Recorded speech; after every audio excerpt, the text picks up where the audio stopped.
Magandang araw sa inyong lahat.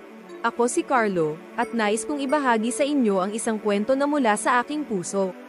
Hindi ko alam kung paano ko sisimulan, pero siguro dahil sa gabi ng inuman na iyon, nagkaroon ako ng lakas ng loob na magsalita at i-expose ang lahat.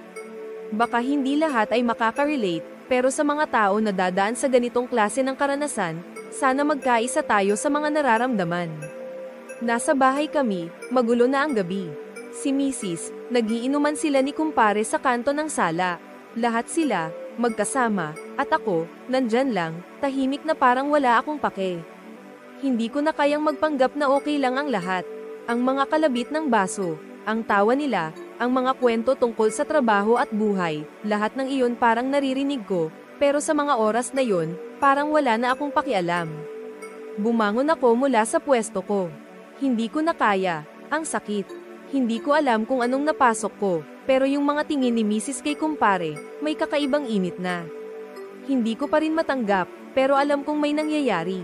Para bang may isang matinding init na hindi ko kayang i-ignore. Parang may nararamdaman na hindi ko kayang ipaliwanag. May dapat tayong pag-usapan, sabi ko nang tinawag ko siya sa isang sulok ng bahay. Hindi ko na alam kung paano magsimula, pero feeling ko, baka ito na ang tamang pagkakataon.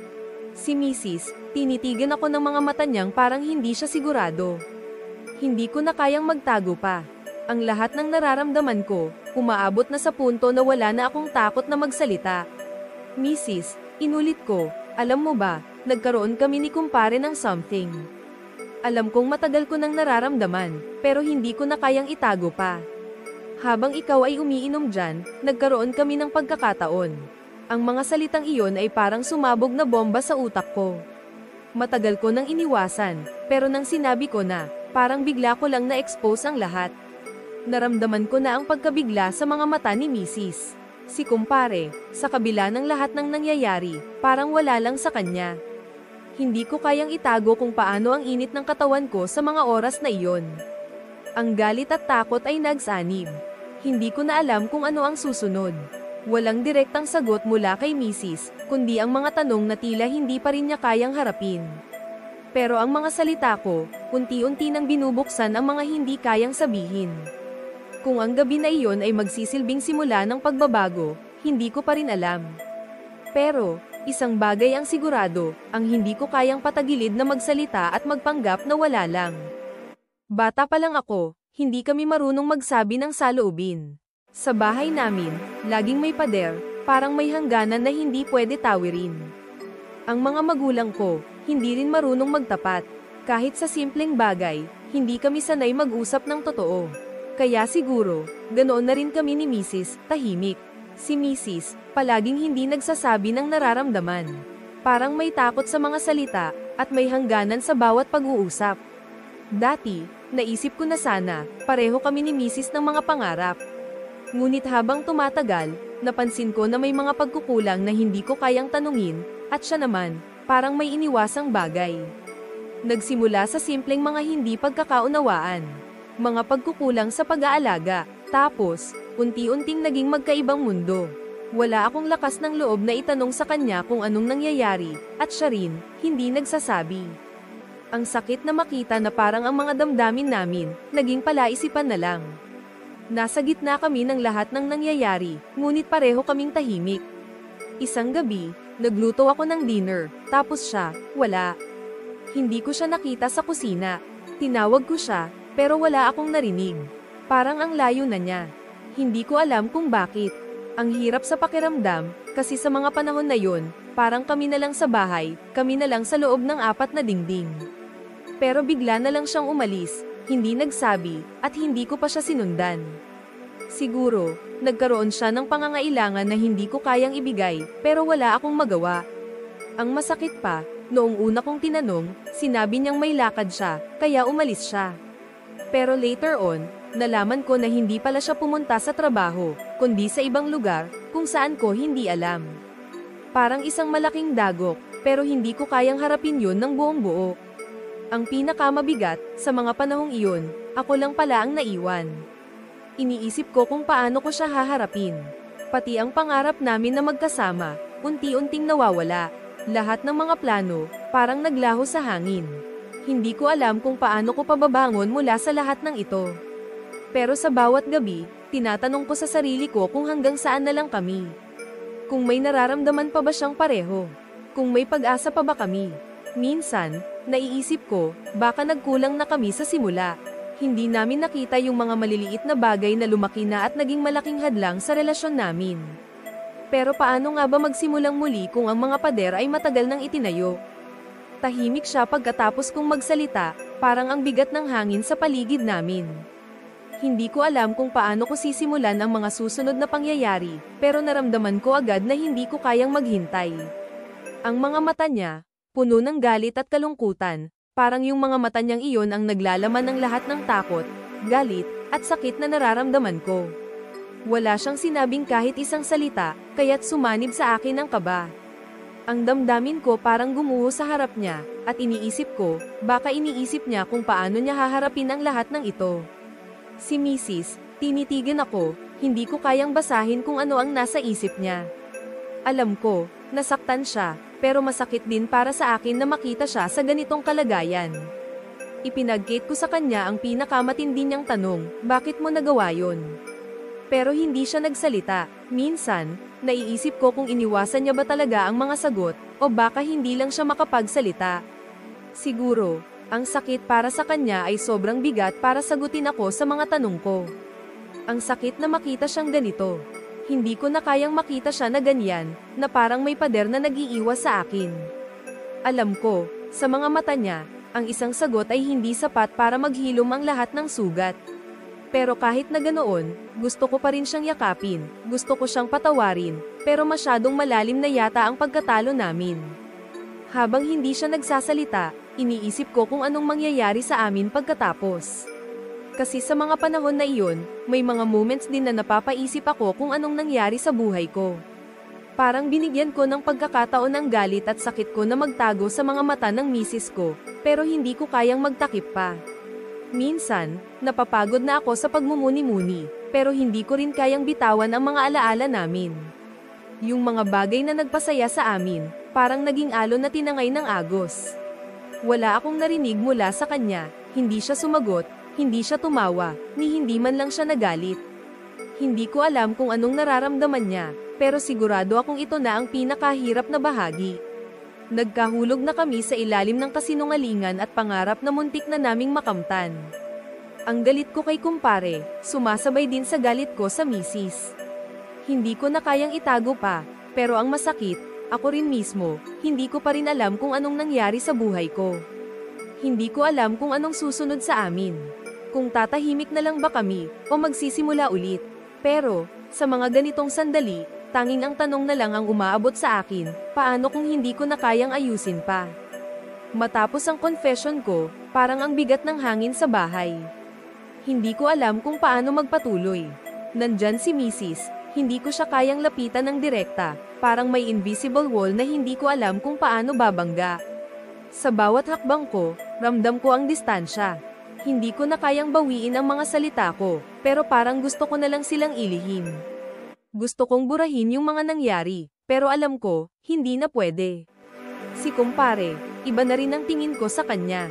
Pati siya, hindi ko na kayang i-approach ng normal.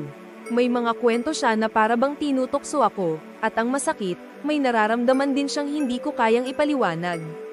Sa mga araw na yon, parang nagiging mapait ang lahat. Hindi ko alam kung ano ang dahilan, pero parang may bigat na nagmumula sa kanya. Hindi ko alam kung may plano ba silang magtulungan o ako lang ang iniwasan. Sigurado akong hindi na magiging pareho ang lahat, at iyon ang pinakamabigat na bahagi. Naapektuhan hindi lang si Mrs. kundi pati ang buong paligid ko. Ang mga kaibigan namin, parang naging mga estranghero na rin. Ang mga kabit, mga tao na hindi ko inaasahan, parang nakatingin lang sila at parang masaya na makita akong nalulugmok. Si kumpare, hindi ko na siya kayang titigan ng matagal. Parang may pagnanais siya na magtanong, ngunit ayaw kong sagutin. Parang lahat ng mga tao sa buhay ko, nagiging mga manonood na lang. Nagbago na ang lahat, hindi ko na kayang maging magaan.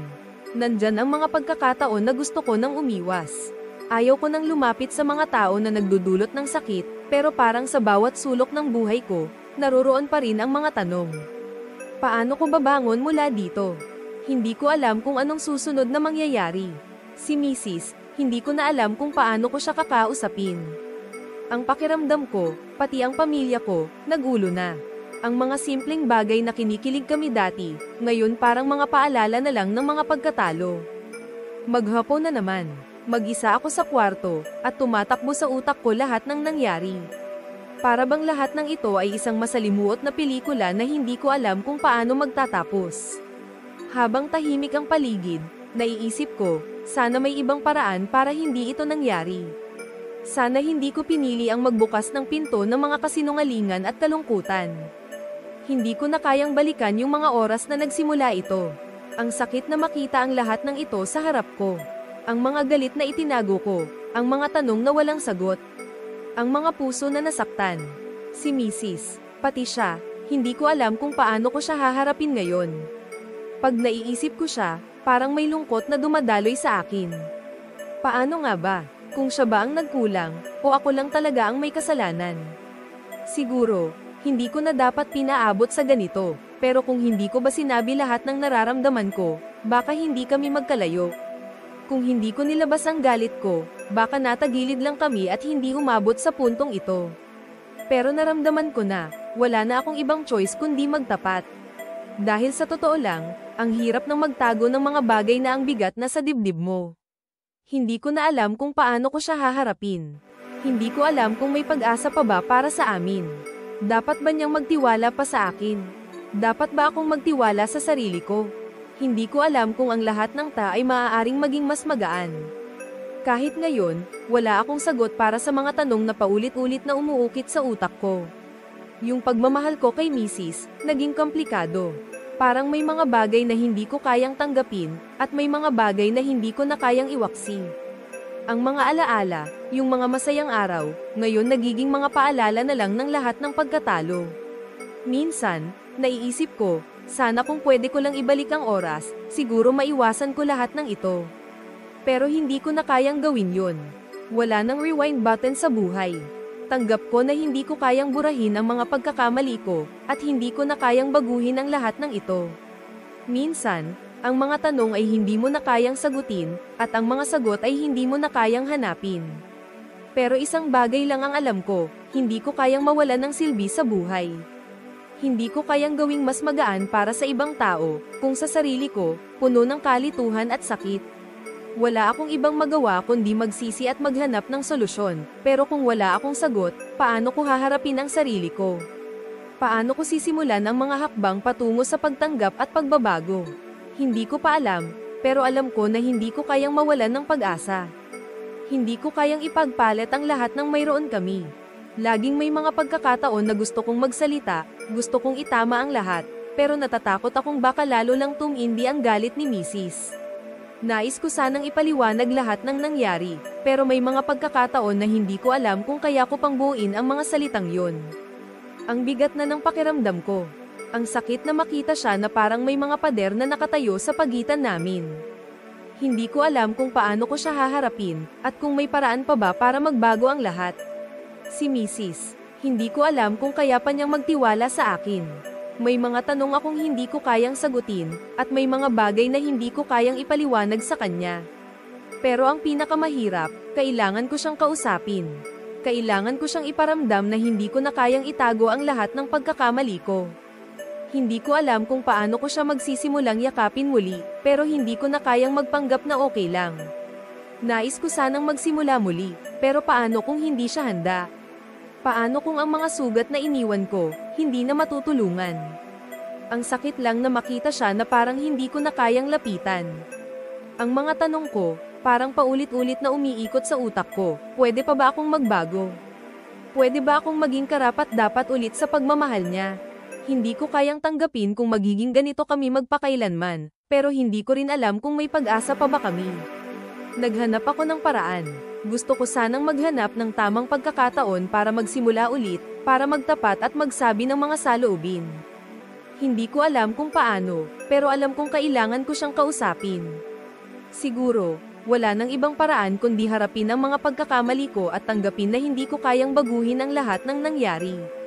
Kung gusto ko talagang magbago, hindi na pwede ang magtago, Hindi na pwede ang magpanggap na hindi ko nasaktan ang mga tao sa paligid ko. Si kumpare, hindi ko pa kayang harapin. Wala akong lakas ng loob na magsalita sa kanya. Ang hirap maghanap ng dahilan kung paano ko itama ang lahat ng ito, pero sa likod ng lahat ng galit ko, naiisip ko na baka darating din ang pagkakataon na kailangan ko na siyang kausapin. Siguro, hindi ko pa kayang sabihin sa kanya kung anong nangyari, pero kung gusto kong ayusin ang lahat, baka kailangan ko na siyang harapin, masaktan, at tanggapin na may mga bagay na hindi ko kayang baguhin. Dumating na ang araw na pinakahihintay ko, ngunit hindi ko alam kung anong pakiramdam ko. 3 tao kami sa isang kwarto, bawat isa may kanya-kanyang saloobin, may kanya-kanyang sakit na binabalikat. Tinutok namin ang mga mata namin sa isa't isa. Bawat silip at galit, bawat salita, ramdam ko. Ang init ng pakiramdam, hindi ko maipaliwanag. Hindi ko na kayang itago ang lahat, pero ang bawat sagot nila, parang kutsilyong dumadampi sa katawan ko. Lahat lumabas na. Si Mrs. halata na galit. Para bang lahat ng pinagsamahan namin ay nauurong, parang lilipad na sa hangin. Minsan, sa tingin ko, parang gusto niyang mag-alburuto, at hindi ko alam kung anong susunod na mangyayari. Si kumpare, hindi ko maintindihan kung anong nararamdaman. Parang hindi siya galit, pero may mga tingin siyang may kalambyutan pa.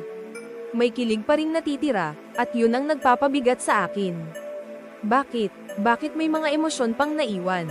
Gusto kong malaman kung anong nararamdaman nila, pero parang wala na akong karapatan magtanong. Ang mga mata ko, walang tigil sa pagmamasid. Hindi ko na kayang magsalita, dahil alam kong wala akong mapapala sa bawat sagot ko. Ang mga tingin namin, parang nagsasabi ng lahat, pero parang walang makapagsabi ng buong katotohanan. Walang magtangka, at ang bawat galit ni Mrs. ay parang kinakalabit ang mga sugat na matagal nang natatakpan. Hindi ko alam kung anong hinahanap ko, pero naramdaman ko na parang may lumalabas na init mula sa 3 katawan, lahat kami naglalaban para sa isang bagay na hindi ko kayang ipaliwanag. Masakit, ramdam ko ang bawat tanong, bawat paghihirap sa aming mga puso. Hindi ko na kayang gawing masakit pa ang mga susunod na araw. Hindi ko na kayang dalhin ang bigat ng lahat ng nangyari. Pati ang mga tanong ko, mga sagot na hindi ko pa kayang tanggapin, parang naguguluhan ako sa kung anong mangyayari pagkatapos. Puno ng tensyon ang hangin. Kung maaari lang, sana ay tumigil na ang oras, pero hindi na pwede. Hindi ko kayang isarado ang mga mata ko, dahil hindi ko na kayang magtago. Ang bawat sagot na mabibigkas, parang isang simula ng isang bagong kabanata na masakit tanggapin. Gusto ko lang malaman kung ano ang mangyayari pagkatapos. Sa huli, wala pang linaw. Kahit natapos na ang lahat ng mga sigawan, tanong, at pagpapaliwanag, parang nananatili pa rin ang mga ulap sa pagitan namin. Si Mrs., hindi ko pa rin alam kung paano siya haharapin. Si kumpare, hindi ko rin kayang titigan ng matagal. Pero siguro, may mga pagkakataon na maghihilom ang mga sugat. Hindi ko alam kung gaano katagal bago maghilom ang mga sugatang ito, pero baka, unti-unti, matutunan din namin ang tamang paraan para magpatuloy. May mga bagay na wala nang balik. Wala nang paraan para ibalik kung paano kami dati, yung magaan at masaya. Yung pagmamahal namin na puno ng pagtawa at mga pangarap.